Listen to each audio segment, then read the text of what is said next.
Have you ever been epically writing an epic fantasy of epic proportions when you find yourself suddenly in the need of a name for your new character? Or you need a faraway sounding land for a new awesome character who has awesome tattoos to be from? You could say she's from Forest Land, but that doesn't sound very exciting. Perhaps your main character's bratty little brother has just popped up and has somehow managed to avoid being allotted a suitably mysterious and fantastical sounding name so far. You could call him Trevor, I guess, or you could use the patently unpatentable Lacheye method of creating awesome fantasy names, or PULMoCAFN. Step 1. Think about this character's characteristics. Temporary Trevor, for example, is a bratty little brother, so we'd like to call him Bratty Brother. That would be pretty convenient, wouldn't it? But don't stop there, we haven't even reached. Step 2. Translate the descriptor into another language. So let's open up our favourite translation service and type in Bratty Brother. Translate this from English to Latin. Latin sounds very intelligent and highbrow. It's not recognizing Bratty. Thesaurus.com. Impudent, that'll do. Impudent brother. Ad trita fronte est frate. That's a mouthful. Let's try another language. Unverschämte Bruder. Loving that umlaut, but let's keep looking.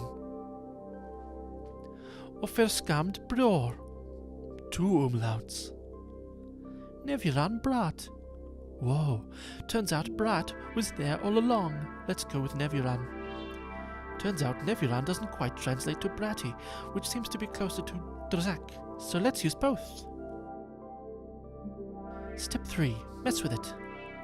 Although Croatian is a pretty cool looking language with all its awesome y sounds as it is, we can make some more changes to bury the original spelling. First off, we'll replace a few letters with phonetic equivalents. Yes, I know, F and V aren't the same. It doesn't matter, this is a fantasy world. In fact, fine, we'll soften the F with an H. In this world, FH is pronounced V now. Drzak Neviran. H is a super useful letter in fantasy settings. It'll do whatever you want it to do. Now we'll randomly double a few letters because fantasy names look more cool with double letters. Vowels and consonants, it doesn't matter. Let's add some apostrophes. Fantasy readers love apostrophes. First off, we have a double vowel. First class place to put an apostrophe. Then you get to extend the name out and enjoy it for longer. Drzak Neviran. We'll put an apostrophe between the DR and the Z, so it's pronounced as 2 separate syllables. Drzak. This also allows us to ramp up our awesome mysterious fantasy name score by about 50% by switching around some capitalization. Now it looks like the word is so deep and meaningful it has 2 different words in it. Super fantastical and mysterious. Drzak Neviran. That's a very awesome name. It's also a pain to type out. We'll call him Zach for short.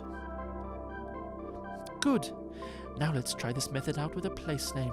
We need to find a new name for the place mysterious tattoo lady. Let's do Bulgarian this time. You know what fantasy readers love? Q's. Double things and apostrophicated. We need to find a new name for the place Tathriarovka comes from. It's a foresty place and we'll stick to translating to Bulgarian. Gorska Zemlya. Super mysterious sounding. Now we can write about our main character, Glavny Lik.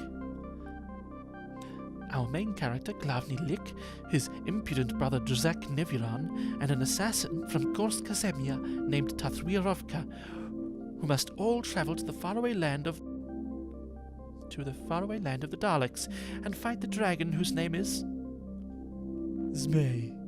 And fight the dragon Zmei. Super mysterious, super smart sounding, awesome.